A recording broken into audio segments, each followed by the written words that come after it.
중심 전도에 있어서 우리가 핵심적인 구절이라고 생각하고 있는 베드로전서 3장 15절, 그리고 오늘 하나님 앞에 우리가 함께 나눌 빌립보 3장에 대한 부분들을 함께 보도록 하겠습니다. 자, 먼저 베드로전서 3장 15절입니다. 너희 마음에 그리스도를 주로 삼아 거룩하게 하고 너희 속에 있는 소망에 관한 이유를 묻는 자에게는 대답할 것을 항상 준비하되 온유함과 두려움으로 하고 선한 양심을 가지라. 아멘. 그리고 빌립보 3장입니다. 빌립보 3장 4절부터 보겠습니다. 4절부터 우리가 9절까지 보겠습니다. 빌립보 3장 4절부터 9절. 그러나 나도 육체를 신뢰할 만하며 만일 누구든지 다른 이가 육체를 신뢰할 것이 있는 줄로 생각하면 나는 더욱 그러하리니 나는 8일 만에 할례를 받고 이스라엘 족속이요 베냐민 지파요 히브리인 중에 히브리인이요 율법으로는 바리새인이요 열심으로는 교회를 박해하고 율법의 의로는 흠이 없는 자라. 그러나 무엇이든지 내게 유익하던 것을 내가 그리스도를 위하여 다 해로 여길 뿐더러 또한 모든 것을 해로 여김은 내 주 그리스도 예수를 아는 지식이 가장 고상하기 때문이라. 내가 그를 위하여 모든 것을 잃어버리고 배설물로 여김은 그리스도를 얻고 그 안에서 발견되려 함이니 내가 가진 은은 율법에서 난 것이 아니요 오직 그리스도를 믿음으로 말미암은 것이니 곧 믿음으로 하나님께로부터 난 의라. 아멘. 우리 오늘 읽었던 빌립보 3장의 고백은 사도 바울의 고백인데, 이 3장의 고백 4절부터 9절까지 해서 가장 이렇게 핵심이 되는 단어 또는 구절이 여러분들은 뭐라고 생각하세요? 3장 9절에서, 그러니까 3장 오늘 읽었던 본문 전체에서 특별히 3장 9절을 보게 되면 저 같은 경우는 개인적으로 이 바울이 가지고 있었던 가치관, 바울이 가지고 있었던 중심의 열망을 저는 이 한 문장에서 발견할 수 있다고 생각해요. 그게 뭐냐면 9절에 그 안에서 발견되려 한다라고 하고 있는 이 한마디가, 저는 바울은 있지 않습니까? 예수를 믿기 전과 믿고 난 이후에 바울의 인생은 다릅니다. 바울의 인생은 다르고, 바울은 십자가를 발견한 다음에 그 십자가의 그 가치와 그 십자가 안에서 내가 누구인지에 대한 분명한 사실을 인지하는 그 순간부터 바울은 끊임없이 자기의 삶을 십자가 안에서, 그 안에서 나를 발견하려고 끊임없이 애를 썼던 삶을 살았던 게 바울의 삶입니다. 자, 한번 PPT 한번 띄워봐 주시면, 오늘은 우리가 관계 중심 전도를 살펴가고 있는데, 관계 중심 전도라고 하고 있는 것은 관계의 동심원이라고 하고 있는 것은 우리가 이렇게 알다시피 뭡니까?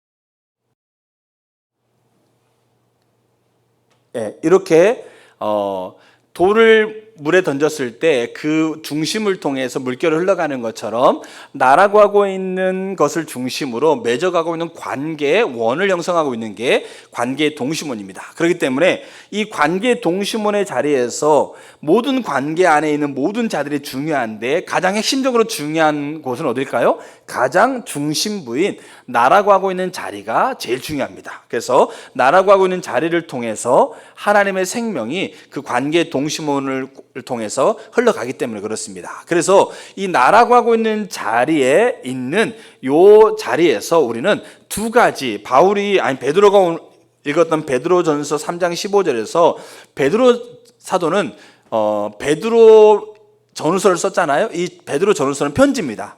그러니까 이스라엘 예루살렘 교회에서 흩어진 자들이, 디아스포라 흩어진 자들이 헬라 지역에, 이라크, 이란 쪽에, 아니면 저기 더 멀리 있는 이방 지역까지, 그 지역에는 그 당시에 헬라 문화, 그 당시에 하나님과 전혀 상관없는 문화와 신앙을 가지고 있는 곳에 살아가고 있는 이 그리스도인들에게 쓴 편지가 베드로전서, 베드로후서입니다.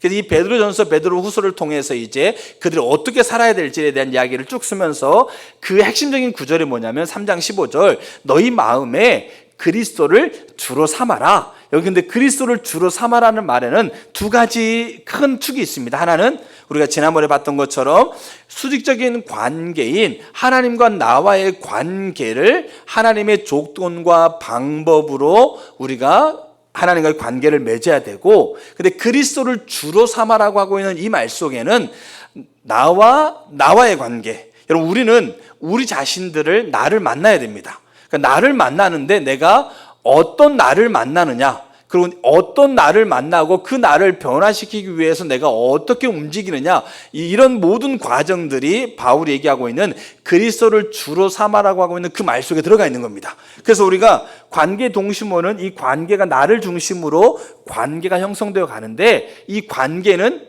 하나님으로부터 시작한 창세기 1장에 하나님으로부터 삼위일체 하나님이 친밀한 관계를 통해서 아름다운 열매를 맺고, 그 시작된 관계를 통해서 우리에게 하나님이 맺혔던 아름다운 열매를 맺게 하시는 것이 이 관계의 목적입니다. 그렇기 때문에 관계 필요 없지, 관계 뭐가 쓸모 있어, 아니요 나만 잘 되면 돼. 여러분 이렇게 해서는 하나님께서 우리라는 존재, 나라는 존재를 이 땅에 가치 있게, 이 땅에 있게 하셨던 그 가치를 우리가 이루지 못하는, 가치 있는 삶을 살지 못하겠다는 거죠. 자, 근데 문제는 뭐냐면 우리가 지난주에 하나님과 나와의 관계를 올바로 형성해야 된다라고 우리가 배웠어요. 그럼 이제 그 하나님과 나와의 관계를 올바로 형성하고 있는 그것을 중심으로 우리는 누구를 만나야 되냐면 나를 만나야 된다는 얘기죠.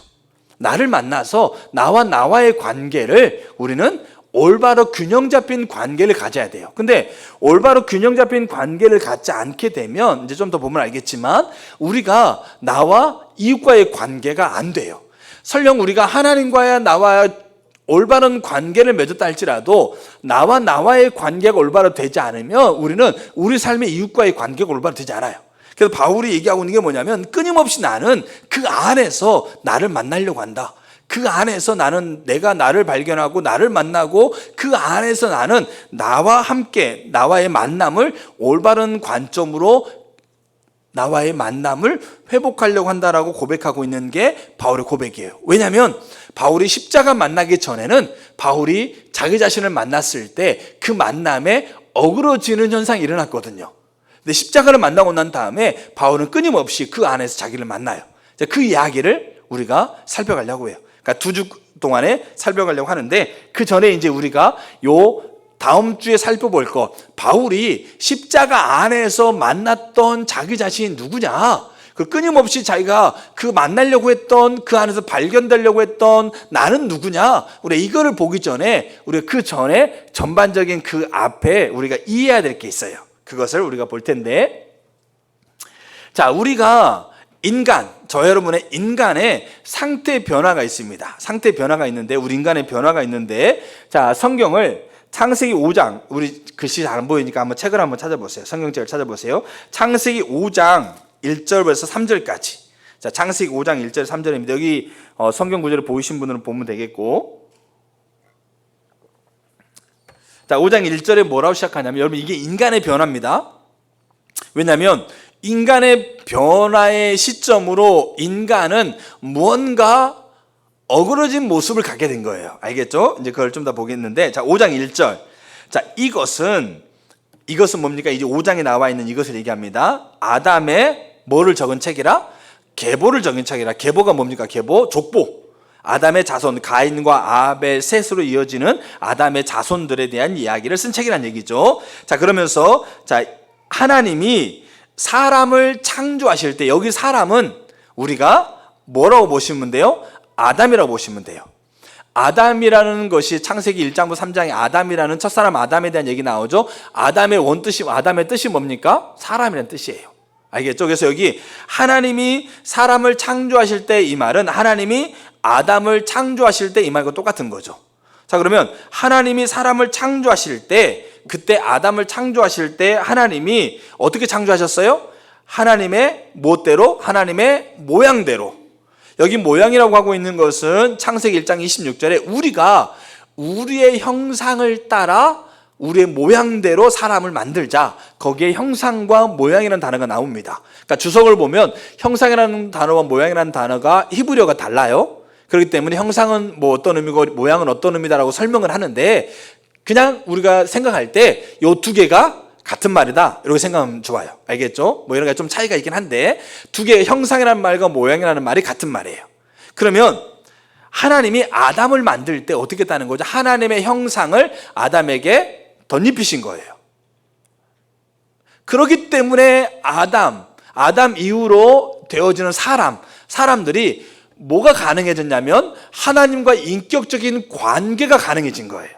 하나님이 아담을 만들기 전에 5일 동안 다른 모든 피조세계를 만들었을 때 그들에게는 하나님의 형상을 부여한 게 아니고 뭡니까? 하나님의 말씀으로, 하나님의 명령으로 그들을 창조했다는 거죠. 그렇기 때문에 이들은 하나님이 말씀하고 있는 명령대로, 하나님이 부여하신 본성대로 살아가는 존재예요. 여러분, 가끔 개가 뭐 숫자 1, 2, 3, 4, 5, 6, 7, 8 펼쳐놓고 5 집어와 그러면 가서 5도 집어오죠. 야, 걔도 뭐 이성이 있고 생각을 하고 지식 있는 모양이구나. 그럼 그거 아니에요. 붕어도 가서 5 집어오라면 집어올 수 있어요. 근데 이게 그들이 뭡니까? 의지가 있고, 알겠죠? 있는 게 아니라 하나님이 부여하시는 본성의 크기와 넓이를 우리가 다 이해하지 못해서 그래요. 근데 모든 피조물들은 하나님께서 말씀하셔서 주어진 본성대로 살아가는 겁니다. 근데 인간만 달라요. 인간은 하나님의 이미지, 하나님의 형상을 덧입혔기 때문에 인간은 하나님과 인격적인 관계, 하나님을 선택할 수 있고 하나님을 선택하지 않을 수 있는 것까지도 포함된 인격적인 관계를 형성했다는 거죠. 그게 하나님의 모양대로 사람을 창조했다는 거예요. 자, 그래서 하나님의 모양대로 남자와 여자를 창조하시고 그들이 창조된 때에 그들에게 복을 주셨다, 이렇게 돼 있어요. 이게 누구를 창조할 때요? 이게 아담을 창조하고 아담 이후로 하나님이 계획하셨던 사람에 대한 창조의 시작이에요. 그래서 아담이라는 말이 사람이라는 말입니다. 3절. 자, 요게 이제 아담을 창조했던 거죠. 근데 3절.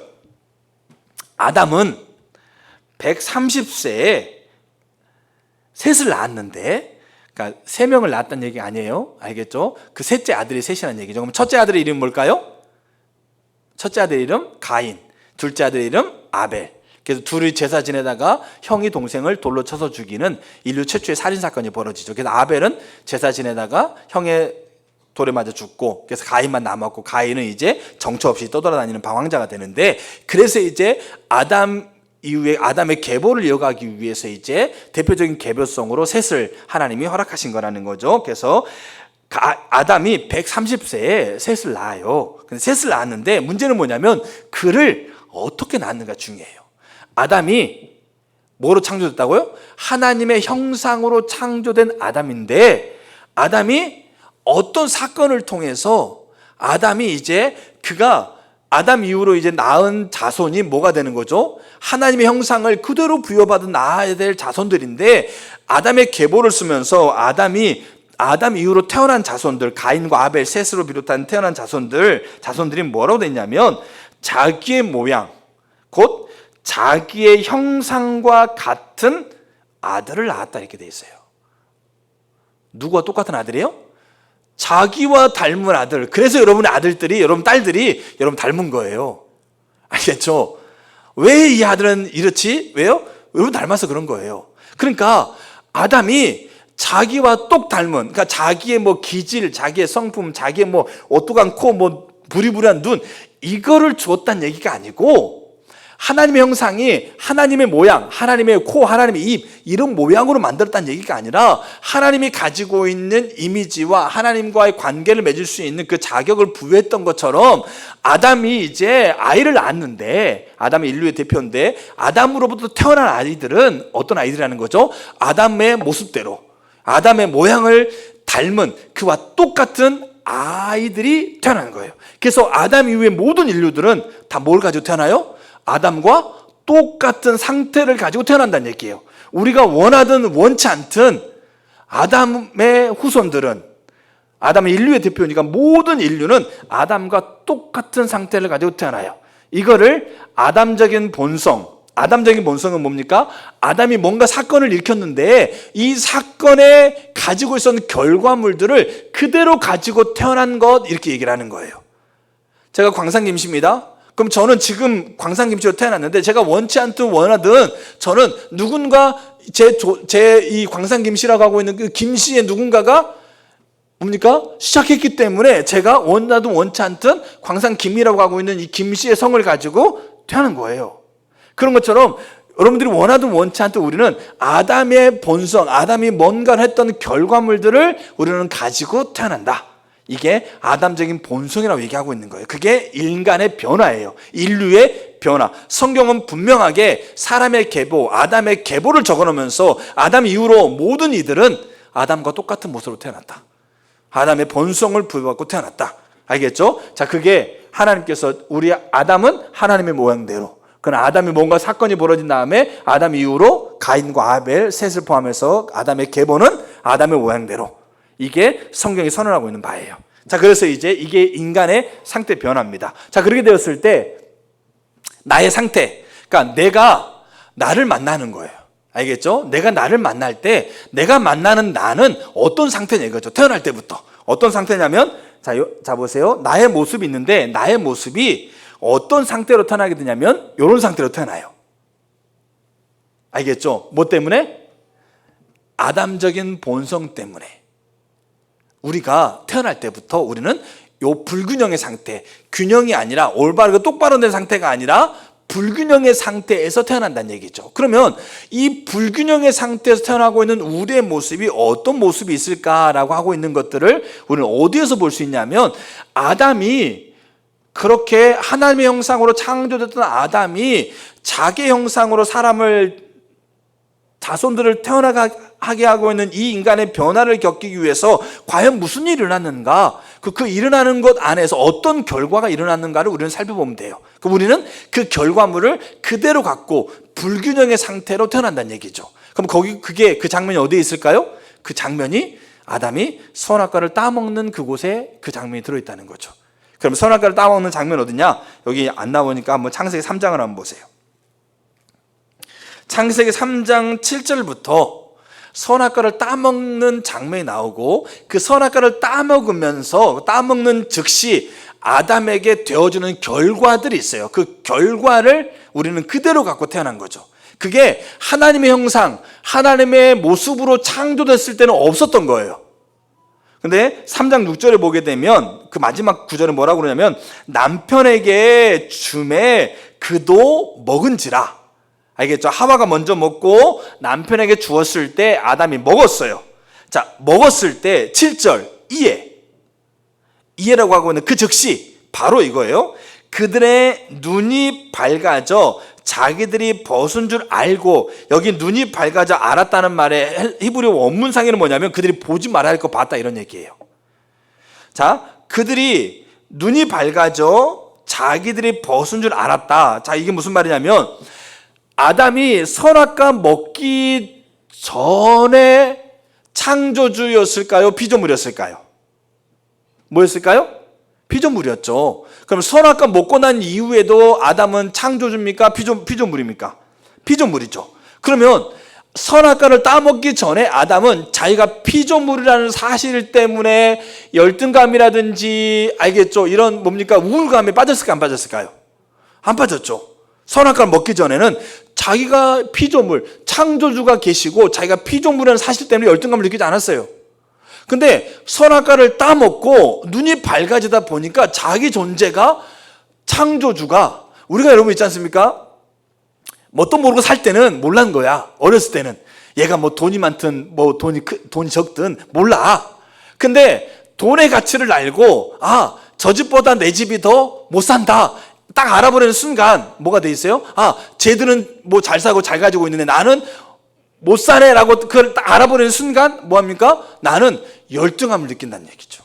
근데 그걸 아는 순간 열등감을 느끼는 게 아니라 태어날 때부터 우리는 아담이 가지고 있는 이 본성에 의해서 열등감을 가지고 태어난다는 얘기예요. 그거는 아담이 선악과를 따먹기 전에 없었던 거예요. 눈이 밝았어요. 눈이 밝고 난 다음에 그 다음에 뭘 본 거예요? 자기가 아무것도 입고 있지 않는 모습을 본 거예요. 수치. 내 자신이 부끄럽다. 수치스럽다. 아담이 선악과 먹기 전에는 그러면 뭡니까? 정말로 비단 옷 입고 아주 그냥 호랑이 호피로 막 이렇게 막 입고 살았을까요? 선악과 먹을 때만 그럼 옷을 벌거벗었을까요? 아니죠. 선악과 먹기 전에도 그는 아무것도 안 입고 살았어요. 근데 선악과 딱 먹고 난 이후에 그가 자기가 벗은 것이 수치로운 거예요. 아시겠죠? 그 수치로움이 그에게 들어온 거예요. 그리고 10절에 아니다 보세요. 8절에 그들이 그날 바람이 불 때 동산에 거니시는 여호와 하나님의 소리를 듣고 아담과 그의 아내가 여호와 하나님의 낯을 피하여 동산 나무 사이에 숨은지라. 여기 보세요. 바람 불 때 동산에 거니시는 여호와를 그가 이렇게 만났잖아요. 이 만남은 일회적인 만남이 아니에요. 그 전부터 계속되었던 만남입니다. 자, 근데 그 만남에 9절에 보면 하나님이 여호와를 아담을 불러요. 아담아 네가 어디 있느냐 불렀을 때 10절에 동산 뭡니까? 이 8절에 숨어요. 그리고 네가 어디 있냐 불렀을 때 내가 동산에서 하나님의 소리를 듣고 내가 벗었으므로 두려워하여 숨었다. 이게 돼 있어요. 뭐가 생겼을까요? 죄의식이 생겨요. 죄책감이 생겨요. 그리고 죄책감과 죄의식은 뭐로 연결될까요? 두려움으로 연결돼요. 잘못될까 봐. 우리가 조상에게 제사를 왜 지내는지 아세요? 조상에게 제사를 지낼 필요도 없어요. 왜냐하면 조상이 죽으면 귀신 되는 게 아니에요. 근데 우리는 조상에게 제사를 지내면 조상이 우리를 잘 돌봐주고, 조상에게 제사 안 지내면 조상이 우리에게 뭡니까? 돌봐주지 않는 우리 가족이 큰 문제가 생길까 봐. 질병, 뭐 재물, 뭐 이런 게 큰 문제가 두려움 때문에 그렇게 제사를 지내는 거죠. 조상을 존경해서 제사를 지내는 분이 몇 명이나 되겠어요? 근데 결국 그거는 내가 잘 되고 내 우선 잘 되기 위해서 제사를 지내는 거죠. 그럼 그 의미에는 뭐가 들어있어요? 그거 안 하면 안 도와준다는 얘기예요. 이거 안 하면, 알겠죠? 근데 죄의식은 뭡니까? 이거 안 하고 있는 거야. 죄책감. 근데 이 죄책감과 죄의식 때문에 내가 이 문제로 인해서 내가 심판을 받을까봐, 못 될까봐, 안 될까봐 두려운 거야. 제가 여기 우리 교회 옆에 지역아동센터가 있어요. 지역아동센터에 운영위원들이 있는데 그 운영위원 이사장이에요. 제가 하라고 해서 하는 건데, 근데 그 운영의 1년 계획을 이제 심의하고 하는데, 이제 제가 이렇게 미리 이렇게 봤는데 올 한 해 이 지역아동센터에서 집중적으로 하고 있는 사업이 뭐냐면 우리 아이들, 그러니까 초등학생부터 지금 중학교 3학년까지 있거든요. 고등학교 이번에 졸업해서 한 명 더 있는 것 같은데 한 40명이에요. 정원이 40명인데 40명이 있어요. 근데 그 아이들에게 가스라이팅에 대한 이야기를 해요. 가스라이팅. 가스, 뭐 도시가스, 뭐 가스불 이게 아닙니다. 가스라이팅은 뭐냐면 A라는 사람이 B라는 사람에게 지속적으로 뭐를 하냐면 B 너는 부족해.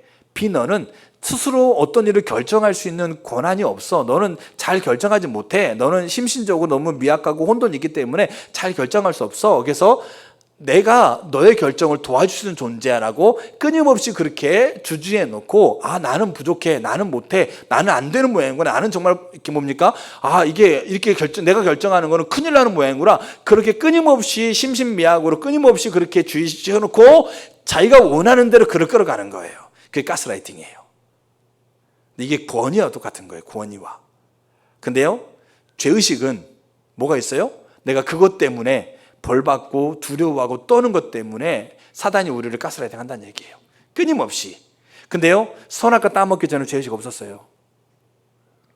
아담이 선악과를 따먹으면서 그가 하나님께서 주시는 그 말씀을 어기면서 그에게 죄의식과 죄책감으로 인해서 두려운 마음이 들어서 하나님의 낯을 저주받을까봐, 잘못될까봐 그렇게 피하는 거예요. 이게 아담적인 본성으로 우리가 깨어지고 있는, 우리가 완전히 파괴돼 버린 한 단면이라는 얘기죠. 그게 아담의 선악과 따먹는 것의 결과물인 거죠. 이 결과물이 우리 가운데 아담의 모양과 아담의 같은 똑같은 아이들이 태어나면서 그게 고스란히 그게 그대로 유입된다는 얘기예요. 쉽게 말해서. 그리고 또 하나가 있어요. 자, 11절 보세요. 이르시되 누가 너의 벗었음을 내게 알렸느냐? 내가 내게 먹지 말라 명한 그 나무 열매를 내가 왜 먹었느냐? 그렇게 했을 때 12절 아담이 이르되 하나님이 주셔서 나와 함께 있게 했던 이 여자가 내게 먹으라고 그래서 내가 먹었다. 다 누구 책임이에요?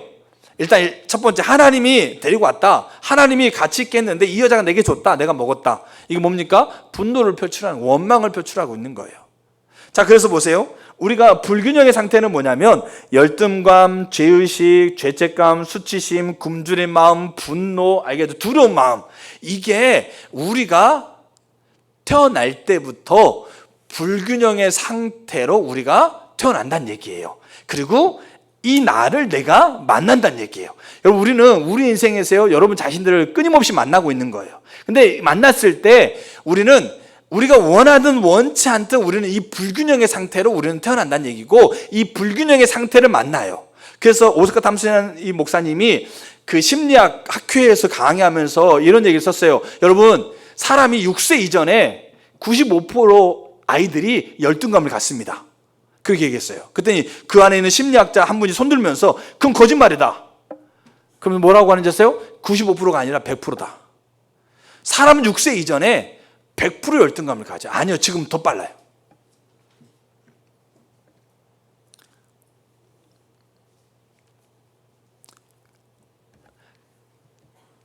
다른 얘기를 제가 치우고, 그래서 불균형의 상태로 태어나요. 그럼 내가 나를 만났을 때 이 모습의 나를 만난다는 얘기죠. 자, 그러면 이제 이 모습의 나를 만날 때 그때 우리는 뭐 하려고 그럴까요? 이 모습의 나를 바꾸려고 해요. 알겠죠? 그러니까 이렇게 불균형의 상태에 있는 나를 균형을 잡으려고 그래요. 모두가 다 그래요. 모두가 다. 여러분들이 다 그렇게 한다는 얘기예요. 근데 균형을 잡으려고 할 때 두 가지 방법으로 균형을 잡으려고 그래요. 두 가지 방법으로. 여러분, 잘 봐야 될 게 뭐냐면, 내가 왜 그렇게 나에 대해 생각하고 이웃에 생각하고 내가 왜 그렇게 말하고 행동했는지가 여기 다 나와요. 우리 아이들이 왜 그렇게 말하는지, 우리 아이들이 이렇게 말했을 때 그럼 나는 어떻게 해야 될지가 여기 다 나온다는 얘기예요. 쉽게 말해서 우리는 이 불균형의 상태로 태어나고, 이 불균형의 상태에 나를 만났을 때, 여러분, 나를 만나지 않았을 때는 모르지만, 여러분, 우리는 다 영세부터 우리 자신을 만나게 돼 있어요. 알겠죠? 자, 나를 만났을 때, 자, 이제 나의 상태를 변화하려고 해요. 자, 어떻게 변화하려고 하냐면, 첫 번째, 자, 위로 화살표가 돼 있어요. 위로 화살표. 그러니까 위로 화살표가 된다는 말의 의미는 뭐냐면, 그냥 아담적인 본성의 나를 그냥 받아들이는 거예요. 순응하는 것. 제가 어렸을 때 굉장히 내성적이었거든요. 지금도 내성적이고 1대1의 관계가 많이 어려움을 가져요. 근데 초등학교 때는 더 심했어요. 초등학교 때 시골에서 교회에 다녔었는데 그때는 아이들이 많았어요. 근데 초등학교 이제 교회에서 야외 그 소풍을 갔어요. 지금도 저는 기억한 게, 제가 5학년 6학년 때인데 지금도 기억한 게 뭐냐면, 아이들이 단체 사진을 찍었어요. 단체 사진. 소풍과 단체 사진 찍을 때 아이들이 보통 찍을 때 어떻게 찍습니까? 막 이렇게 찍기도 하고 막 이렇게 찍기도 하고 막 이렇게 찍기도 하잖아요. 저는 어떻게 찍었냐면, 가운데서 제가 기억하기는 무릎을 꿇고 찍었던 것 같아. 무릎 꿇고 정자세로 그 사진을 찍었어요. 그러면서 뭘 좀 해보라고 그러면 저는 본래 제가 내성적이어서 그래요. 본래 저는 그렇게 잘 못하고, 본래 저는 그래요. 이런 말들을 이렇게 빈번하게 했었고, 생각도 그랬어요. 본래 나는 내성적이야. 본래 나는 이거 잘 못해. 본래 나는 좀 이렇게 안 되고 있어. 이렇게 본래 나는 이렇게 태어났어. 막 이런 생각들을, 이런 말들을 자주 한다는 얘기죠. 그게 뭡니까? 그게 내가 균형을 잡으려고 나를 만났을 때 내가 나를 변화시키려고 하고 있는 하나의 움직임이에요. 뭡니까? 순응하는 거죠. 그러니까 아담적인 본성대로 내가 내 자신을 순응해버리는. 그럼 그렇게 되면 뭐가 되겠어요?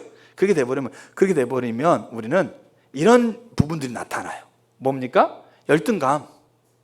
알겠죠? 다른 자와 나를 비교했을 때 열등감. 그 다음에 죄의식, 우울감, 무력감, 그리고 자포자기. 나 본래 그런 자니까 나 못해 하면서 아예 미리 포기해버리는. 더 심각한 게 뭐냐면 현실 도피. 현실 도피가 뭡니까? 현실에서는 내 삶의 자리에 대한 것을 포기해버리고 어디로 들어가요? 자꾸 가상 공간으로 들어가요. 가상 공간에 들어가서 거기에서는 내가 원하는 대로 꾸며낼 수 있거든. 가상 공간에서는 내가 내 모습이 아니라 내가 표현하고 싶은, 내가 생각했던 나의 이상적인 모습을 거기다 표현해 놓을 수 있거든. 그래, 거기 안에서 그냥 예쁘게 날씬하게, 그 다음에 온갖 좋은 거 다 치장해 놓고. 그래서 요즘은 가상 공간에서 사고 있는 신발이 현실에서 이 매점에 가 사는 신발보다 더 비싸요. 그러면서 점점점 그 가상 공간에 거기에서 내가 뭐 게임 잘하면 내가 사람들한테 인정받고, 근데 현실은 내 모습이 그런 모습이니까 현실은 도피하면서 계속 가상 공간에 계속 들어가 있는 거예요. 그리고 여기 신기한 게 뭐냐면 온라인에서 가상 공간에서 컴퓨터에서 제가 씨앗을 뿌려가지고요, 채소를 열매를 맺혔어요. 그거 딱 누르면 그 채소가 진짜 집으로 와요. 신기하죠? 그런 세계예요. 그러니까 자꾸 현실 속에서는 자꾸 어디로 들어가는 겁니까? 계속 방으로 들어가요. 계속 현실을 도피하고 안 만나는 자리에 들어가고, 어디에서는 그 시간에 뭐 하고 있겠어요? 그 시간에 현실 도피하고 집 안에서 뭐 성경을 읽겠어요? 찬양을 하겠어요? 아니면 뭐 공부를 하겠어요? 뭐 합니까? 자기가 펼치고 싶은 가상 공간에서 거기에서 살아가는 거죠. 근데 거기에 살아가는데 하등 불편함이 없어요. 왜? 누르면 다 오니까. 밥 시키면 밥이 오죠. 노래 부르면 노래 불러주죠. 다 오니까. 거기 또 그렇게 모여 있어서 재밌게 노니까. 근데 중요한 게 뭐냐면 거기서 만족감을 가지고 누리고 있는 게 중요한 게 아니라, 문제는 뭐냐면 그들의 삶 안에서 관계가 안 된다는 얘기예요. 어그러져 있고 무너져 있고, 하나님이 관계 동심원 안에서 우리가 하나님께서 흘러보내기로 하는 생명이 안 흘러간다는 얘기죠. 물론 여러분 그 가상 공간에서 전도하면 되지, 가상 공간에서 우리가 복음을 전하면 되지, 여러분 그게 굉장히 물음표를 가지고 있는 부분 중에 하나예요. 필요 없다고 얘기하지 않아요. 그러나 중요한 게 뭐냐면 하나님께서 의도하신 관계는 가상 공간에서의 관계가 주가 아니라 직접적으로 우리 안에서 맺혀져 가고 있는 그 관계 원 안에서, 그래서 계속 현실을 도피하고 집에 들어가고 계속 방으로 들어가면 가족과 친척과 이웃과 친구와 관계가 무너진 거죠. 근데 왜 그럴까요? 그런 자야. 이 어그러진 관계에 대해 순응한 거예요. 나는 그런 자야. 본래 그런 자야. 나는 어쩔 수 없었어. 내가 이렇게 태어났는데 어떡해? 우리가 심각한 게 뭐냐면 동성애가 그런 관점을 보는 거예요. 네가 그렇게 태어났으니까 그거 하는 거야. 네가 그렇게 태어났으니까 그거 하는 게 당연해. 네가 그렇게 태어났으니까 그렇게 바뀌는 게 옳은 거야 라고 그렇게 얘기한다는 거죠. 그게 뭐예요? 아담의 본성을 가지고, 그러니까 하나님 형상으로 창조된 게 아니고 아담이 선악과 따먹으면서 아담의 모양대로 계보가 나오고 있는 계보대로 우리가 태어났다는 얘기죠. 그 모양으로 우리가 어그러지고 비틀어져 있는 그 모양 그대로 변화시키기 위해서 거기에 순응하고 있는 거라는 얘기죠. 여러분 그렇게 되어지게 되면 내 마음의 벽이라는 책에서요, 여러분 이게 우리가 잘 알아야 될 게 뭐냐면, 그러면 하나의 벽이 생겨요. 자, 한번 여기 잘 안 보니까 읽어드릴게요. 보세요. 슬픔, 자기 연민, 자기 증오, 우울, 무관심, 열등감, 불안정, 실패감, 죄의식, 희미해짐, 죽어감, 거절, 낙심, 좌절. 이게 뭐냐면 이게 거절을 감이에요. 근데요, 이게 극단적으로 심각해지면 뭐 할까요? 스스로 목숨을 끊어요. 우리가 목숨을 끊은 사람들을 보면서 우리가 안타까워하면서, 특별히 그 부모님들이 이런 얘기해요. 야, 이렇게 착한 애가, 이렇게 부모 말도 잘 듣고 이렇게 정말 착한 애가 죽는 것이 충격인 거예요. 근데 그 아이는 어떻게 하고 있었어요? 자기의 이 불균형의 상태를 균형 잡기 위해서 그 자기의 모습에 아담적인 본성으로 되어진 자기의 불균형에 순응한 거예요. 계속 그 마음에, 계속 감정에, 계속 그 생각에 계속 눌리면서 뭡니까? 우울감과 무력감과 그 다음에 자기 포기, 현실 도피, 그 다음에 합리화. 합리화는 뭐겠어요? 이렇게 할 수밖에 없어. 내가 이렇게 태어났는데. 알겠죠? 그리고 투사. 투사는 뭐냐면 나의 잘못을 상대방에 전가시키는, 너 때문에 그랬다 이거예요. 그게 이 균형을 잡는 것의 한 방법이었어요. 우리가 바울이 얘기하고 있는 십자가 안에서 나를 발견하려고 한다. 바울이 연약했던 부분이 참 많아요. 그 연약했던 부분을 공격도 참 많아요. 그 공격 속에서요, 이것의 이 불균형의 모습을 계속 공격하거든요. 사단의 도구가 되었던 것들이 계속 공격했을 때 그가 그 안에서 발견되려고 했다는 거예요. 이게 우리가 우리 자신들의 불균형을 맞추려고 하고 있는 하나의 몸부림이에요. 근데 이게 이것만 있는 게 아니야. 또 하나, 우리 자녀들을 보면 잘 이해하셔야 돼요. 그들의 불균형을 지금 맞추려고 하고 있는 행동들을 잘 우리가 이 관점에서 보셔야 돼요. 또 하나가 뭐겠어요? 또 하나가 이거를 끌어당기려고 그러는 거예요. 어떻게 해서든지 이거를 끌어당겨가지고, 이게 뭐겠어요? 바울이 얘기했던 나는 육체를 신뢰할 만하다. 누구보다도 율법에 보세요. 할례를 받았고 바리새인 뭡니까 베냐민 집하고, 그러면서 누구보다 율법을 잘 지켰고 누구보다도 그 율법의 의를 지키기 위해서 흠이 없게 살았다. 이 말은 뭐겠어요? 요 불균형을 땡긴 거예요. 어떻게 해서든 노력해가지고 죽을 둥 살 둥 노력해가지고 요거를 땡기려고 그랬다는 얘기죠. 그럼 어떻게 될까요? 결과 이렇게 돼요. 땡겼는데 땡길 때 균형 잡힌 게 아니라 그 땡기는 곳에 아담적인 본성이 같이 와요. 우리가 이 균형을, 이 불균형을 잡기 위해서요, 우리가 그렇게 열심히 해요. 누구보다도 정말로 기를 쓰고 열심히 하고 최선을 다한다는 얘기예요. 그래서 균형을 잡으려고. 근데 문제는 뭐냐면 균형이 잡힌 게 아니라 또 다른 이 불균형의 반대 뒤집어지는 또 다른 아담적인 본성의 자리에 거하는 거예요. 이게 바울이 깨달은 거죠. 7장이 뭐라고? 오호라 나는 공고한 자다. 아무리 기를 쓰고 율법의 의로는 흠이 없도록, 루터도 그랬거든요. 자기의 죄를 해결해 보려고 기를 쓰고 회개부터 시작해서 삶을 기를 쓰고 해봤는데 결국 하나님 의에 접근하지 못하고는 자기를 보면서요 절망해버려요. 낙담해버려요. 우리가 기를 쓰고 해봤는데 오히려 아담적인 본성이 여기 있는 줄 알았는데 아담적인 본성이 그 안에 오면서 뒤집어지고 있는 똑같은 모습의 나를 발견하게 되는 거죠. 그럼 어떻게 될까요? 자 보세요.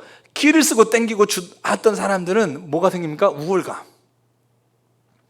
저들은 저렇게 살아도 나는 열심히 살았다, 열심히 노력했다. 우월감.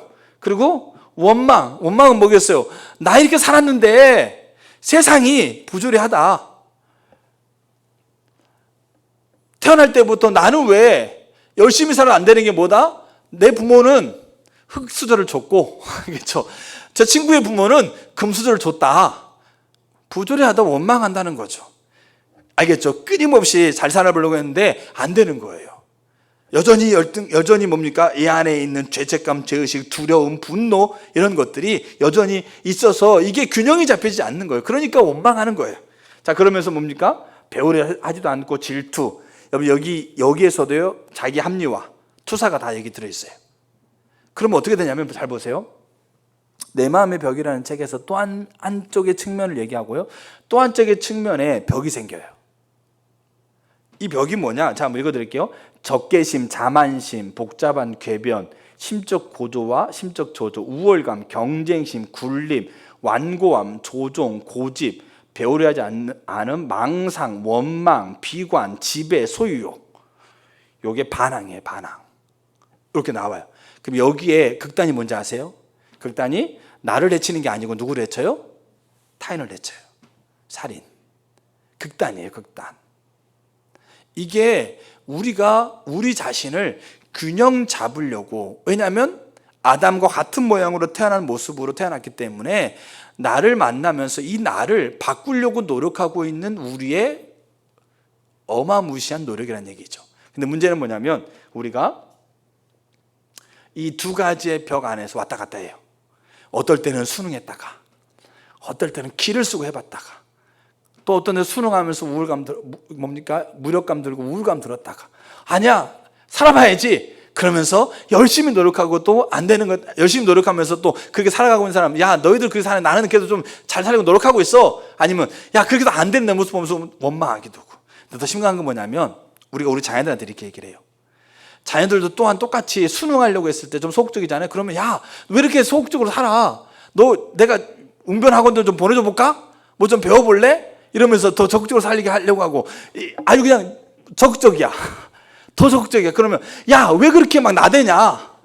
왜 그렇게 그렇게 해? 좀 잠잠해. 왜 야 엄마 말 안 듣고 왜 그렇게 네 마음대로 해? 그럼 잠잠해 하면서 자꾸 이쪽으로 강조하고, 그러니까 이쪽 가서 또 순응하게 되면 야 너 왜 소극적이야? 뭐 좀 해볼래? 이렇게 하면서 하고, 이러면서 우리가 우리 자녀들에게 똑같이 내가 하고 있는, 내가 균형을 맞추려고 했던 것을 고스란히 우리 자녀들에게 고스란히 얘기하고 있어요. 그게 잘한 줄 알아. 근데 문제는 뭐냐면 이 두 가지의 방법 안에서는 우리가 균형을 잡을 수가 없다는 얘기예요. 왜 그럴까요? 아담적인 본성이라고 하고 있는 것이 우리 가운데 뭐하고 있기 때문에, 우리 가운데 영향력을 가지고 있기 때문에 그렇다는 얘기예요. 그래서 보세요. 우리가 균형 잡히게 되는 내가 나를 만날 때 균형 잡힌 나를 만나야 되고, 균형 잡힌 나를 만나는 것, 나를 알고 나와의 관계를 바로 잡는 것이 이 균형 잡힌 거라니. 균형 잡힌 나를 만나서 나를 알고 나를 만나야만 이 균형 잡힌 나가 이웃, 내 자녀, 내 부모, 내 형제, 내 이웃들과의 관계를 올바로 한다는 얘기죠. 근데 불균형의 상태에서 우리가 만나게 되면 그 불균형의 모습으로 그대로 반응하게 된다는 얘기죠. 그러면 관계가 올바로 안 되는 거예요. 왜 저와 여러분들이 관계가 어려웠느냐? 왜 내가 나를 그렇게 생각했느냐? 이게 당연한 거였다는 얘기죠. 근데 이거를 해결하기 위해서 이 두 가지 방법으로 있었다는 얘기죠. 근데 그럼 이 균형을 잡아야 돼. 아담적인 본성과 순응하려고 하고, 그 다음에 뭡니까? 반항하려고 하고 있는 이 것에서 균형을 잡을 수 있는 유일한 길이 뭐냐? 그게 바울이 빌립보 3장에서 얘기했던 것처럼 내가 뭘 발견했다? 십자가 발견했다 이거죠. 그래서 십자가를 발견했을 때 바울이 십자가 발견하기 전과 발견하기 후는 확연하게 달라요. 바울이 그러면서 십자가 발견하고 난 다음에 바울이 천사가 됐느냐? 그렇지 않아요. 여전히 그에게 열심을 내려고 하고 있고, 여전히 그에게 부족과 연약한 부분들이 가득 있었어요. 근데 문제는 뭐냐면 십자가 발견하고 발견하지 않고의 극단적인 차이가 있다는 얘기죠. 그래서 자, 십자가를 발견했을 때, 그럼 보세요. 제가 물어볼게요.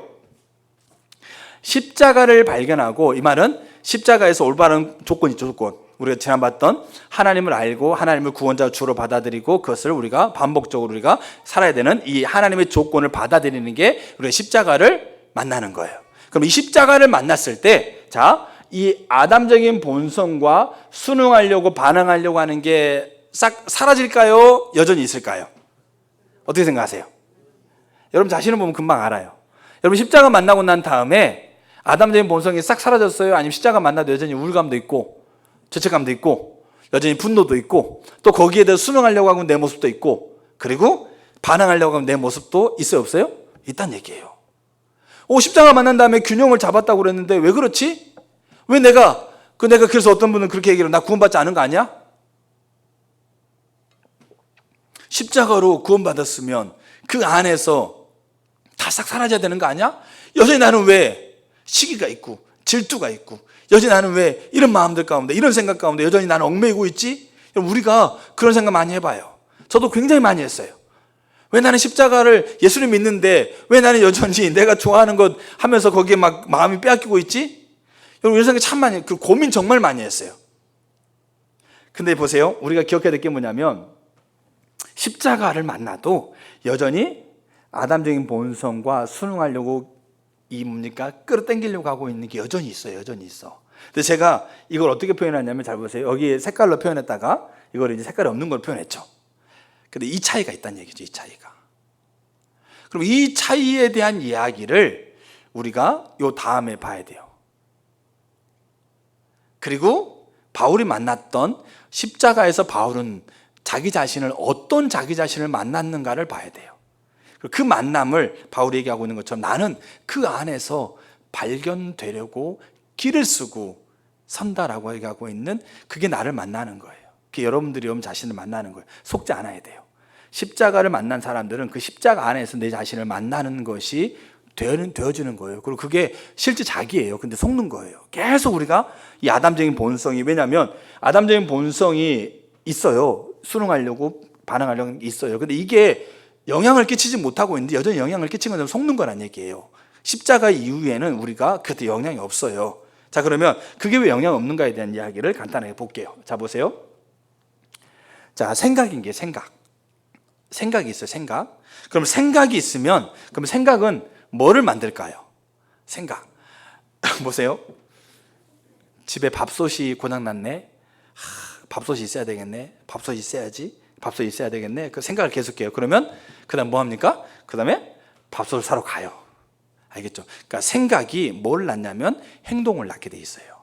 여러분이 행동은 뭐의 결과입니까? 생각의 결과. 나 생각 없이 하는데요? 여러분 그 생각 없이 하는 것도 무생각도 생각이에요. 왜냐하면 그 생각 없는 게 예전부터 계속 왔던 것이 그 안에 뭡니까? 이미 존재하고 있었기 때문에 생각 없이 그렇게 튀어나오는 거예요. 내가 생각이 없었던 게 아니고 이미 그 생각으로 이미 내가 되어졌기 때문에 그냥 그렇게 반응하고 있는 거죠. 알겠죠? 생각 없는 사람은 없어요. 왜냐하면 우리 존재가 다 하나님 형상에 부여받아서 다 지와 정과 의를 가지고 있기 때문에 다 생각을 해요. 알겠습니까? 자, 그래서 이제 생각이 행동을 낳아요. 그러면 요 생각, 요 생각을 가능하도록 우리에게 의사 전달이 뭐냐면 보세요. 생각을 할 수 있도록 우리에게 생각의 영역이 우리에게 이렇게 그 생각의 소스를 집어넣어주는 통로가 이렇게 있어요. 육, 사단, 세상, 과거, 우리의 영, 하나님. 이게 생각의 소스예요. 우리 안에 들어오는 생각의 소스. 그래서 이게 빨간색이 뭡니까? 의사 전달. 우리 생각 속으로 생각을 집어넣어주는 뭡니까? 이 통로들이에요. 알겠죠? 자, 이래서 여러분 예수님 믿기 전에 하나님 우리에게 생각의 의사 전달로 하나님 우리에게 말씀하실까 말씀하지 않으실까요? 어떻게 생각하세요? 말씀하세요. 그 말씀하신 게 없었으면 우리는 예수 못 믿습니다. 성령이 우리를 하나님을 주라고 고백하지 않으면 우리는 믿을 수 없어요. 알겠죠? 그러니까 생각을 우리에게 심어주고 있는 통로가 이렇게 돼 있어요. 그래서 육, 사단, 세상, 과거. 과거는 여기 행복한 과거, 그 다음에 싫은 과거, 아픈 과거. 그게 우리의 의사 전달을 해준다는 얘기죠. 알겠죠? 자, 근데 이제 뭐가 중요하냐면 이 의사 전달의 통로가 중요한 게 아니고 그 의사 전달을 이제 받았을 때 그 의사 전달을 받고 내가 결정하는 게 중요하겠죠. 그건 뭐냐면 이게 권위라는 거예요. 권위. 내가 어떤 것에 투자를 할 때 세 개의 회사를 놓고 어떤 걸 투자할지를 고민해. 그래가지고 한 명은 뭐 시골에 있는 할아버지한테 물어봐. 또 한 명은 뭘 물어봐요? 자기가 투자해가 쫄딱 망한 애한테 물어봐. 한 명은 투자를 했더니 100배의 수익을 얻은 사람한테 물어봐. 다 생각의 통로를 가졌어. 그래가지고 내가 이제 어떤 걸 투자해야 될지를 A, B, C를 결정할 때 내가 결정하는 것을 누구의 말을 들으냐가 그게 권위에 대한 얘기예요. 이해가 되시죠? 그러니까 생각의 통로가 다 있어요. 우리에게는. 하나님도 우리에게 생각을 주신다니까요. 의사 전달하신다니까요. 그러면 그 생각이 우리 가운데 듣고 우리가 행동으로 옮기는 것이 그 대상에게 권위를 우리가 넘겨주고 있는 거예요. 그래서 우리 교회에 지금 모여 있었을 때 갑자기 불이 나가지고 제가 여러분 여기 이쪽으로 나가야 됩니다. 이렇게 나가야 삽니다. 제가 그랬어요. 근데 어떤 집사님이 아니 이쪽으로 가야 됩니다. 그랬을 때 사람이 100명 있었는데 99명이 그 집사님을 따라갔어. 아니 98명이 집사님 따라갔어. 한 명만 나 따라와. 내 아내만 나 따라와. 그렇죠? 그러면 실제적으로 그 공동체 안에서 권위는 누가 가지고 있는 거예요? 그 말을 따라가고 있는 직책은 목사라는 직책을 가지고 있지만 실제로 그 공동체 권위는 그분이 가지고 있는 거예요. 이게 권위에 대한 부분이에요. 그래서 중요한 거예요. 그래서 바울이 이걸 얘기를 해요. 누구에게 순종하든지 그에게 권위를 내어주고 있는 거다. 그래서 가스라이팅이 그런 의미예요. 알겠죠? 권위를 가지고 있는 거죠. 근데 잘 보세요. 자, 그래서 이게 이제 좀 복잡해요. 근데 설명을 잘 들으시면 돼. 자, 이게 이제 검정선이 있죠. 빨간색의 검정선이 이제 권위의 선. 자, 권위의 선에서 보세요. 사단이 우리 육이라고 하고 있는 건 우리 몸이 바디를 얘기하고 있는 게 아니라 육신의 정욕. 알겠죠? 그걸 얘기하고 있는 거죠. 자, 사단이 육을 권위를 가지고 있어요. 그 사단이 세상을 권위를 가지고 있어요. 알겠죠? 그래서 사단이 모함을 통해서 아담의 타락 이후로 사단이 인간의 영의 권위를 가지고 있어요. 이해가 되시죠? 자, 그래서 과거는 이제 사단이 뭡니까? 될 수 있는 부분도 있고 안 될 수 있는 부분도 있고 인간의 뭡니까? 범죄일 수도 있고 하는 부분이고 그래서 이렇게 권위를 가지고 있으면서 어떻게 하냐면 자, 육이 생각의 의사 전달을 통해서 뭘 가져요? 권위를 가져요. 사단이 의사 전달을 통해서 권위를 가져요. 세상이 의사 전달을 통해서 권위를 가져요. 자, 과거의 경험이 부정적인 경험이 권위를 가지고 우리에게 권위를 가져요. 그리고 인간의 영이 우리에게 권위를 가져요. 그럼 결국 이 권위의 배후에 누가 있는 거예요? 이해가 되시죠? 그러니까 수단은 다 달라요. 통로는 다 다른데 결국 권위점이 누가 있냐면 권위점이 뭡니까? 사단에게 다 모아져 있는 거죠. 사단을 통해서 권위가 다 가게 되고 이 권위가 가고 있는 거로 끝나는 게 아니라 이 권위가 어디로 가냐면 우리의 의사 전달 속에서 그냥 의사 전달로 끝나는 게 아니라 그 생각 안에 권위를 갖는다는 얘기죠. 아까 얘기했던 권위라는 개념이 그게 중요한 거예요. 그래서 이 권위를 갖는 것에 내 생각이 따라가게 되어지고 그 생각이 따라가는 거 위해서 뭐가 나와요? 행동이라는 게 나오게 된다는 얘기예요. 이게 우리가 가지고 있는 우리가 아담의 본성에 태어난 우리의 모습 속에서의 이 역학구도예요. 자, 근데 여기에서 이제 바울이 발견한 게 뭐냐면 거듭난 자. 알겠죠? 거듭난 자는 십자가를 발견하고 그 수직적인 관계 안에서의 올바른 관계를 회복한 자를 얘기를 해요. 십자가에 관한 지식에 동의하는 자를 얘기하고 있는 게 아닙니다.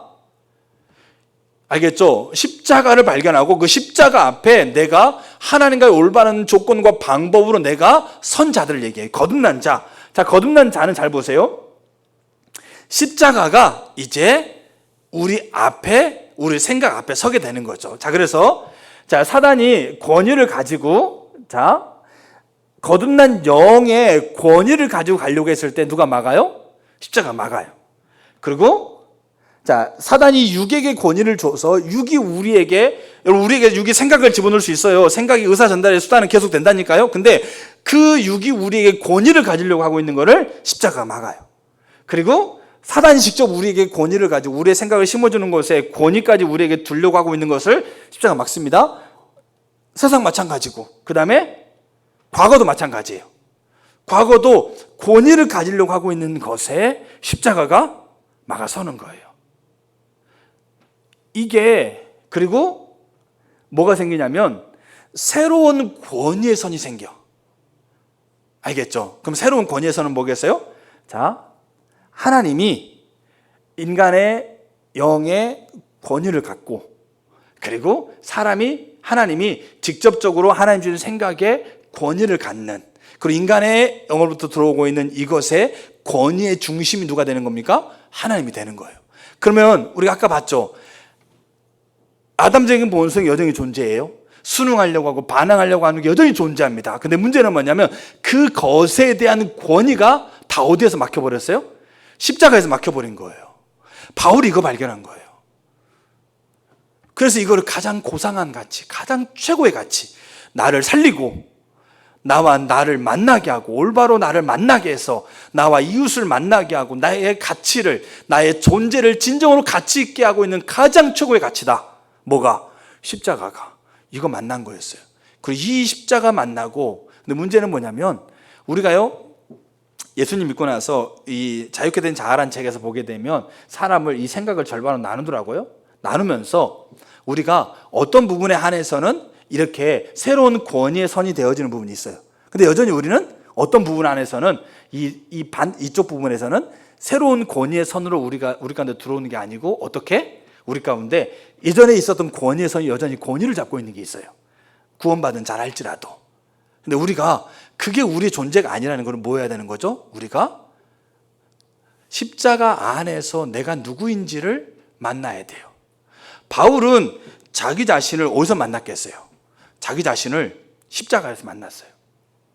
그래서 우겨쌈을 당하고 무너짐을 당할 수 있고 두드러 맞는 환경 가운데서 원망하려면 정말로 누구보다도 원망할 수 있는 환경, 자포자기 하려면 아예 그냥 복음의 사역을 포기해버릴 수 있는 환경, 그 환경에서 다 놔버리고 싶고 실제로 놔버리고 싶다는 생각이 자기에게 계속적으로 자기의 의사전달 속에서 계속적으로 자기의 생각을 계속적으로 침범하고 있는 자리에서 그는 끊임없이 오늘 고백했던 것처럼 내가 그 안에서 발견되려 한다고 하면서 끊임없이 십자가 안에서 있는 나를 만났던 거예요.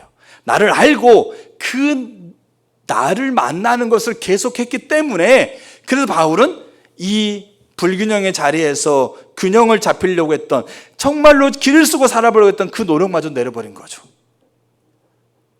그럼 사는 얘기가 뭐냐면 나의 나됨이 은혜였었다. 내가 이렇게 아담적인 본성을 해결하려고 했던 것조차도 내 힘으로 안 되는구나. 내가 십자가에서 내가 그 곤고한 나를 해결하는 게 내 힘이 아니었었고 하나님이 내가 허락하셨던 그 십자가의 은혜였었구나. 그 나는 내가 해결하려고 하고 있는 내 모습조차도 나는 다 십자가 안에서 다 해결된 모습으로서 나를 만나기 때문에 그 노력조차 내려버린다는 얘기예요. 자포자기하게 하려고. 바울이 사도행전 17장에 아덴에서 전도합니다.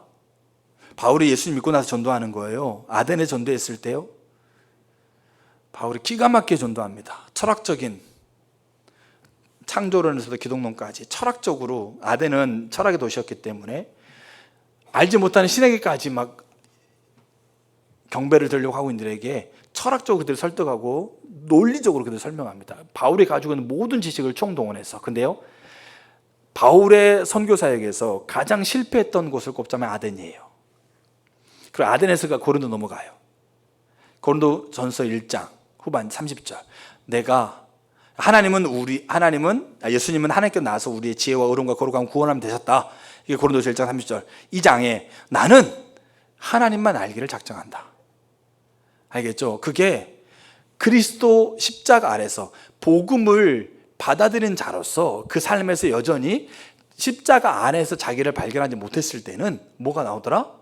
그 옛날에 가지고 아담적인 본성이 영향을 끼쳐 사라졌는데 속임되어져서 그 모습이 나왔는데, 그게 아니라 십자가 안에서 내가 노력하려고 하고 있는, 순응하려고 하고 있는 그 모든 것조차 다 십자가 안에서 이미 이루어졌다는 것을 고백하면서 다 맡긴다는 얘기죠. 그 안에 나를 발견하니까 우겨쌈을 당하고 무너짐을 당하는 환경, 나를 비난하고 조롱하고 나를 멸시하고, 내가 많이 가지고 있고 적게 가지고 있고, 내가 건강하고 내가 건강하지 않고, 내가 재능이 많고 재능이 없고, 내 부모가 잘났고 내 부모가 못났고, 내가 잘났고 못났고 따라하지 않고 일체의 비결을 배웠다. 그래서 예수 안에서 모든 것 할 수 있다. 이게 어디서요? 십자가 아래서 나를 만난 사람이에요. 여러분, 우리가 십자가 아래서 나를 만나야 돼요. 그게 나를 아는 거예요. 그게 진정한 나예요. 정말 여러분들이 십자가를 만났다고 한다면 그 안에 내가 있다는 걸 아셔야 돼. 그 십자가 안에서 아담의 본성을 무력화시키고 우리가 하려고 했던 모든 것들을 균형 잡히려고 하는 노력까지 다 무력화시켜버리고 온전히 그 십자가에서 온전히 유일하게 이루어냈던 그 십자가 안에서 나를 만나야 돼요. 없는 나를 만나고 길을 찾는 게 아니고 이미 그 십자가 안에서 내가 진정한 나라는 거예요. 근데 우리는 그렇게 십자가 안에서 나를 만나려고 하지 않아요. 그러면 바울이 십자가 안에서 만났던 나는 누구냐? 제가 이제 이 한 가지만 얘기하고 그건 다음 주에 제가 빌립보서를 보면서 볼 거예요. 제가 한마디만 말씀드리면, 제가 늘 말씀드리고 있는 부분이 있어요. 저는 대한민국을 만났어요. 저는 태어날 때 대한민국에 태어났습니다. 그리고 고등학교 때, 중학교 때 예수를 믿고 나서 나라를 위해서 기도하려고 그러면 대한민국에서 기도해요. 통일을 위해서 기도하려고 그러면 통일, 우리의 소원은 통일. 중학교 다닐 때, 고등학교 때 교론복 입으면서 우리의 소원은 통일. 그러면서 통일을 위해서 기도했습니다. 대학교 신학교 들어가서 매일매일 기도하면서 하나님 가족 구원부터 시작해서 그 다음에 교회, 나라, 이 나라 통일을 위해서 기도하고 이 나라가 하나님 앞에 세워주기 위해서 기도했습니다. 근데 저는 그때 대한민국을 몰랐을 때였어요. 진정한 대한민국을 십자가 안에서 못 만났을 때예요. 제가 대전에서 목회하면서 나라를 위해서 기도하는 시간을 하나님 말씀하셔서 일주일간 분기별로 기도하다가 대한민국 만났어요. 십자가 아래서 대한민국이 어떤 나라인지, 어떤 의도를 가지고 하나님이 이 나라를 세웠는지, 이 한반도를, 우리 민족 북한을 포함해서 할레스 백두까지, 백두의 땅끝까지 이 하나님이 가지고 있는 의도 아래서 대한민국을 하나님이 세워가고 있다는 걸 만났어요. 이게 저는 제가 대한민국을 만났다고 표현하고 있는 거예요. 그렇게 만나니까 대한민국을 포기할 수가 없겠더라고요. 대한민국을 한시라도 잃어버릴 수가 없겠더라고요. 대한민국을 위해서 기도하지 않고는 마음에서 제가 앉아서 하나님 대한민국을 살려주세요라고 기도하고 그 시간을 매일 가졌다는 게 아니라 내 생각 속에서, 내 마음 속에서 대한민국을 위해서 기도하지 않을 수가 없더라고요. 그 대한민국이 되어지는 상황들, 내가 기도하고 있는데도 여전히 대한민국은 여전히 이렇게 하나님을 대적하는 부분이 가득하고 있는 상황 속에서도 제가 더 하나님 앞에 기도할 수 있었던 게 뭐냐면, 그렇게 기도해가는 가운데 그 십자가 아래 대한민국을 만나고 나서 기도했을 때 분명하게 드는 확신은, 하나님이 십자가 아래서 대한민국을 만나서 이 나라와 민족과 그래서 할레에서 백두까지, 백두의 땅끝까지 그 복음의 사역을 이루기 위한 하나님의 전초 기지로서 이 나라, 이 민족을, 이 한반도를 세웠다는 걸 알고 기도하는 자의 기도를 하나님 반드시 듣는다. 이 확신이 있더라고요. 내가 기도하는데 점점 나라는 점점 교육, 문화, 국방, 사회, 과학, 가정, 교회마저도 완전하게 다 무너져가고 하나님이 기뻐하지 않는 모습들이 막 그렇게 비일비재하게 벌어지는데도 포기해버리거나 자포자기해버리거나 기도해도 안 되는구나, 야 이제 희망이 없다 이게 아니고 끝까지 지금까지도 붙들고 있더라 이거죠. 왜요? 만나니까 그래요. 십자가 아래서 대한민국 만나니까 그 대한민국을 품고 기도한다 이거죠. 이게 무슨 말이냐? 십자가 아래서 나를 만나면 그 나를 알기 위해서 나와의 바른 관계를 맺고 그 안에서 발견되기 위해서 끊임없이 내가 그 안에 있는 나를 만나기 위해서 끊임없이 간다는 얘기예요.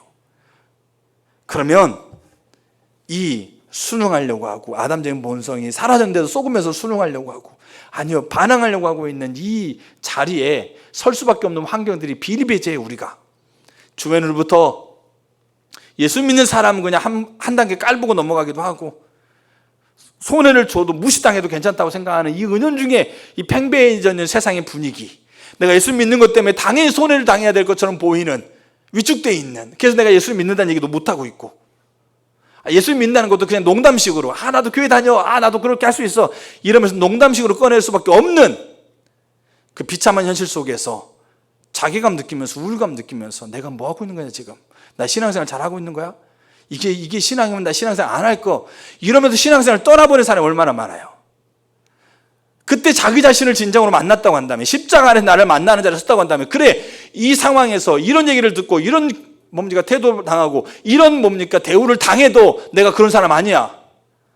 내가 설령 나를 무시하고 나를 조롱하고 나를 핍박하고 있는 부모 앞에 있어도 나는 그런 존재가 아니야. 내가 이거 가지고 없어도 이건 못해도 나는 그런 존재가 아니야. 나는 가치 없는 존재가 아니야. 그렇게 왜요? 십자가 아래서 내가 보이니까. 그러면서 그 안에서 나를 발견하고 그 발견한 걸 가지고 나를 보고, 그러다 보니까 나를 무시하고 나를 조롱하고는 저들도 보인다는 얘기죠. 저들도 그렇구나, 이 불균형의 자리에서 균형 잡으려고 길을 쓰고 노력하는 것이 저 방법으로 나오는구나. 정말 불쌍한 영혼이구나. 저들도 이 길을 쓰고 균형을 맞추려고 하고 있는 것이 안 되는데 저들도 십자가 아래서 자기를 발견하면 나처럼 자유해지겠구나. 나처럼 가치 있게 여기면서 그들의 말에, 그들의 생각, 그들이 주고 있는 유입된 생각에 내가 그런 존재인 것을 반응하면서 그렇게 낙담하고 좌절하고 입을 뒤집어 쓰고 그렇게 하지 않겠구나. 이게 보인다는 얘기죠. 근데 내가 나를 만나지 못하고 있는데, 내가 진정한 내가 누구인지를 알지 못하고 있는데, 나도 지금 알지 못해서 이렇게 하면서 불균형을 맞추려고 십자가 아래서가 아니라 그렇게 하고 있는데, 권위가 사단에게 주어지고 있는데 그게 보이겠냐고요. 그게 되겠느냐고요. 이게 만난다는 거예요. 저는 이게 만난다고 생각해요. 그리고 십자가 아래서 우리가 여러분 자신을 만나야 돼요. 없는 나를 만나는 게 아니라 이미 우리는 성경에서 이미 우리는 십자가 아래서 이뤄놓으셨던 그 나를 우리는 발견할 수 있어요. 그러니까 저 여러분들에게 은혜가 있었으면 좋겠어요. 그래서 바울 이야기를 통해서 우리는 다음 주에 볼 게 이거예요. 바울 이야기를 통해서 우리는 십자가에서 그가 만났던 그 자기 자신이 누구인가를 우리가 볼 거예요. 그리고 거기에 끊임없이 자기 자신을 쓰려고 했던 것을 봐야 돼요. 저 여러분들이 그런 은혜가 있었으면 좋겠어요. 그리고 정말 중요한 건 우리 자녀들에게 이걸 가르쳐야 돼요. 좀 소심하냐? 그럼 너 뭐 좀 배워봐라. 그럼 좀 이렇게 잘하겠지. 좀 드세면, 야, 너 왜 이렇게 드세? 좀 조용해. 이게 아니고, 물론 여러분 삶의 예절은 가르쳐야죠. 그러나 이게 아니고 근본적으로 그가 자기를 만나게 해야 돼요. 근본적으로 십자가에서 이미 이뤄놓으셨던 그 아담의 본성을 완전히 끊어버렸던 그 십자가 아래서 자기를 만나게 해야 돼요. 그러면 우리 아이들이 살아요. 그러면 살아요, 진짜로. 아무리 어려움이 있어도, 아무리 힘듦이 있어도요, 조금 낙담할 수 있고 좌절할 수 있고 힘들 수 있어요. 근데 일어납니다. 세상을 향해서 우리가 담대하게 설 수 있고요, 그것이 그리스도를 주로 삼는 거예요. 그러면 그 뒤에 뭐가 나오냐면 거룩하게 되어지는 게 나와요. 그러니까 이 거룩이 뭔가를 또 볼 거예요. 그러면 그 거룩해 되어지는 걸 통해서 사람들이 우리에게 물어요. 왜 그러냐? 너희 속에 있는 소망이 뭐냐? 물어요. 그럼 그때 우리가 이거 대답해 주는 거예요. 하나님과의 관계, 그 안에서 내가 누구인가를 발견했던 이거를 얘기해 주는, 이게 복음인 거죠. 이거를 얘기해 주면 그들이 그걸 듣고 갈등하게 돼 있는 거죠. 자기의 터는 그게 아니니까. 그래서 그 이야기를 듣는 사람이 100명이 물어봤을 때 100명이 들었을 때 그 중에 한 명만이라도 그 터를 버리고 내가 딛고 있는 그리스도의 터 위에 선다면, 그러면 된 거예요. 천하보다 한 영혼을 귀히 여기신 하나님의 그 거대한 내 삶의 목적을 통해서 우리는 100이면 100 다 되기는 하지만 그게 안 될 수 있는 거예요. 하나님의 주권이에요. 근데 우리는 중요한 게 뭐냐면 우리가 그 일을 해야 되는 것은 우리의 역할이라는 얘기죠. 그래서 오늘 제가 나눴던 것은 뭐냐면 우리는 나를 만나야 된다. 십자가 아래서의 나를 만나야 된다. 그게 십자가 아래 내가 누군가를 다음 주에 볼 거지만 그걸 왜 그렇게 만나야 되는지에 대한 선 이해를 우리가 살폈습니다. 저 여러분들 은혜 구하셨으면 좋겠어요. 그리고 우리 자녀들에게도요, 이 십자가 아래에서 자기 자신을 만날 수 있도록 은혜를 구하시고 기도하셔야 돼요.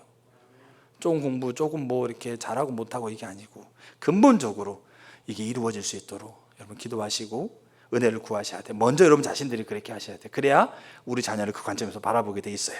그래서 저 여러분들에게 그런 있기를 축복합니다. 아멘. 우리 같이 찬양하고 같이 하나님 앞에 기도했으면 좋겠습니다.